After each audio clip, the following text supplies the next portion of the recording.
Assalamualaikum warahmatullahi ta'ala wabarakatuh. Berjumpa lagi kita dalam kelas sejarah tahun 5. Okey, cikgu harap semua murid-murid boleh faham apa yang kita belajar sebelum ni. Okey, tajuk sebelum ni yang kita belajar ialah berkenaan dengan maksud raja berdaulat. Okey, iaitu kita faham apa itu konsep daulat dan juga apa itu konsep derhaka.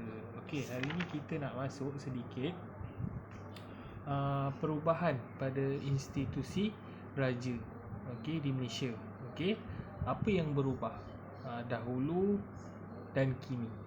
Okey, so kita tengok Malaysia adalah antara negara yang mengekalkan warisan institusi raja. Sejak zaman kerajaan Melayu awal, institusi raja menjadi simbol kedaulatan dan kebanggaan kita. Institusi raja mengalami beberapa fasa perubahan dari semasa ke semasa. Okey, so kamu boleh rujuk buku teks muka surat 8. Okey, kalau kamu tengok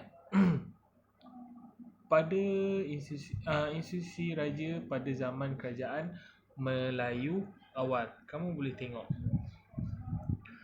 Okey, yang ni. Okey, yang ini. Okey, raja atau sultan ialah ketua kerajaan negeri baginda. Raja atau sultan mempunyai kuasa mutlak dalam pemerintahan.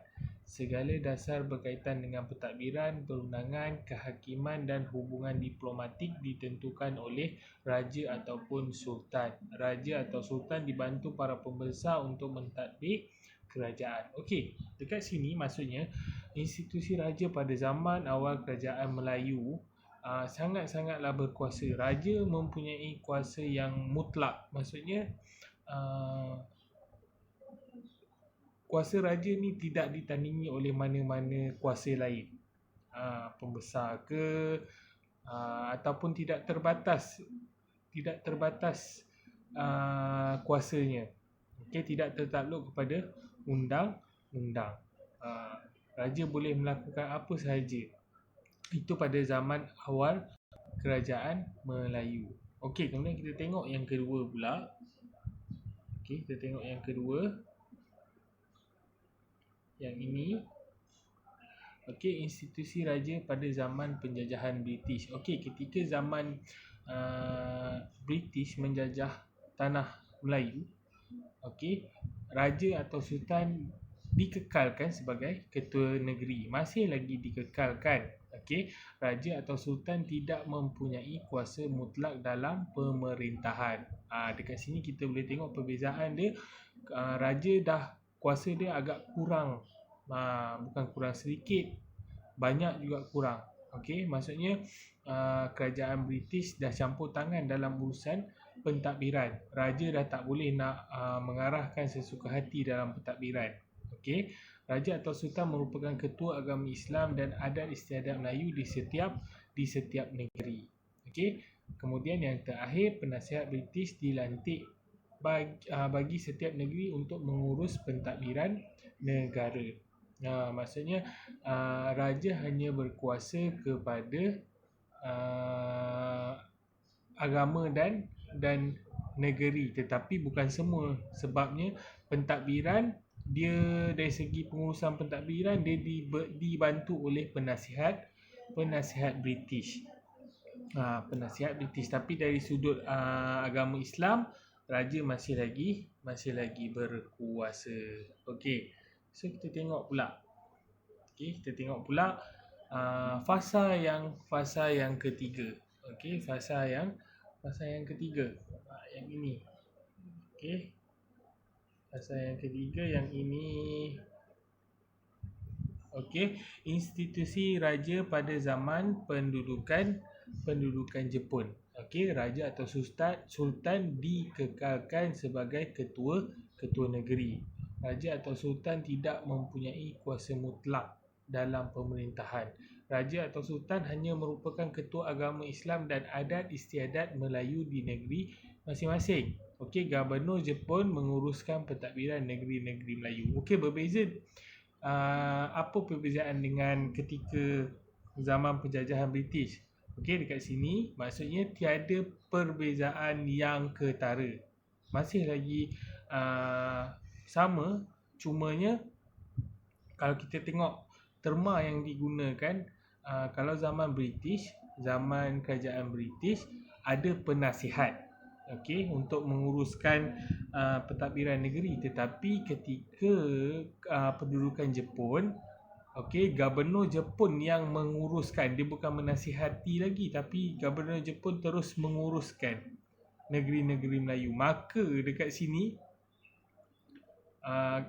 kuasa raja makin terhad. Okey, makin terhad. Okey, kita tengok yang keempat pula. Okey, yang keempat pada masa sekarang. Okey, pada masa sekarang. Okey. Institusi raja selepas merdeka sehingga kini. Okey, kalau kita tengok. Okey, yang pertama ialah sistem raja berperlembagaan diperkenalkan. Okey, yang ni. Sistem raja berperlembagaan diperkenalkan. Kuasa raja atau sultan adalah tertakluk di bawah perlembagaan negeri. Okey, nombor 2. Okey, nombor 3, pentadbiran negeri diketuai oleh Menteri Besar dan dibantu oleh Majlis Eksekutif. Yang keempat, institusi yang di-Pertuan Agong diperkenalkan selepas merdeka. Okey. Yang kelima, 9 orang Raja Melayu dipilih sebagai yang di-Pertuan Agong secara bergilir-gilir. Okey, dan yang terakhir, pentadbiran negara diketuai oleh Perdana Menteri dan dibantu oleh jemaah menteri. Okey, sistem raja kita tengok satu persatu ya. Okey, sistem raja berperlembagaan ni maksudnya raja mempunyai kuasa, masih lagi mempunyai kuasa, tetapi terbatas dengan perlembagaan yang telah diperkenalkan di setiap negeri. So keterbatasan kuasa raja itu berdasarkan perlembagaan yang diperkenalkan. Okey. Tengok yang bawah tu, kuasa raja atau sultan adalah tertakluk di bawah perlembagaan negeri. Maksudnya kiranya peraturan lah. Okey. Berdasarkan garisan perlembagaan. Okey, pentadbiran negeri diketuai oleh Menteri Besar dan dibantu oleh Majlis Eksekutif. Apa itu Majlis Eksekutif? Ialah organisasi yang menjalankan tugas pentadbiran. Menteri Besar dan Majlis Eksekutif. Diorang ni yang akan mentadbir negeri.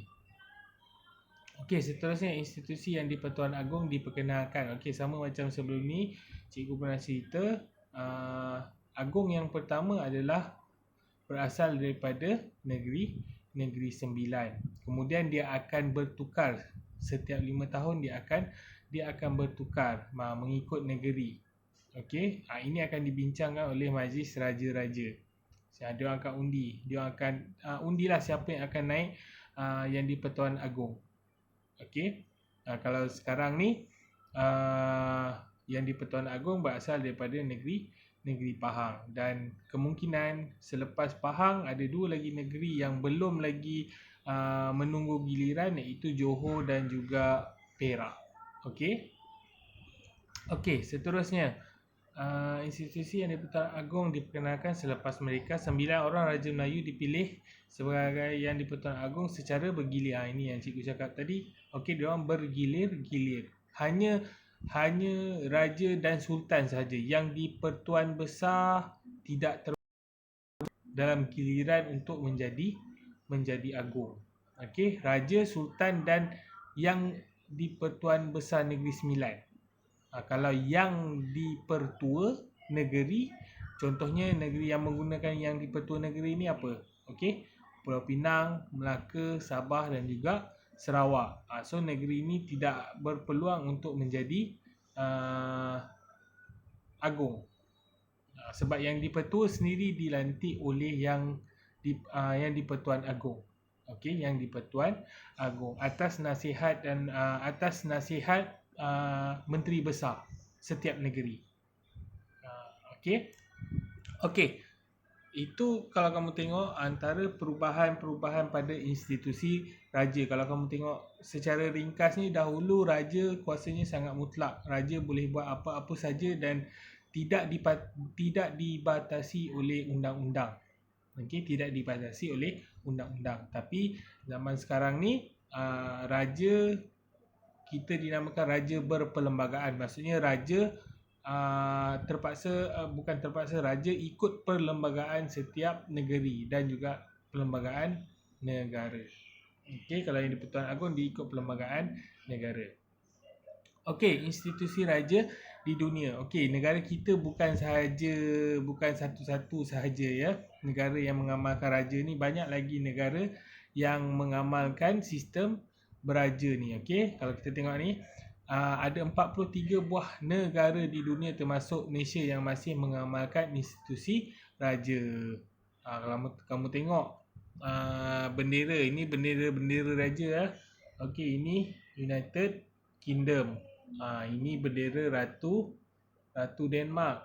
Ini bendera Raja Maghribi. Ini Raja Thailand. Dan ini adalah bendera yang di-Pertuan Agong Malaysia. Okey, untuk sedikit info,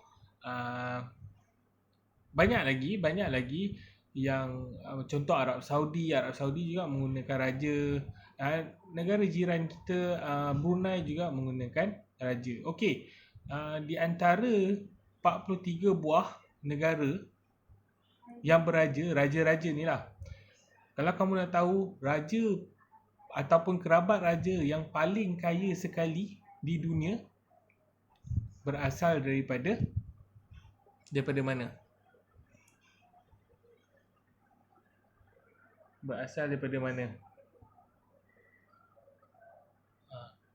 Berasal daripada negara Thailand. Raja paling kaya di dunia antara raja-raja lah. Okey, antara raja yang paling kaya sekali adalah raja Thailand.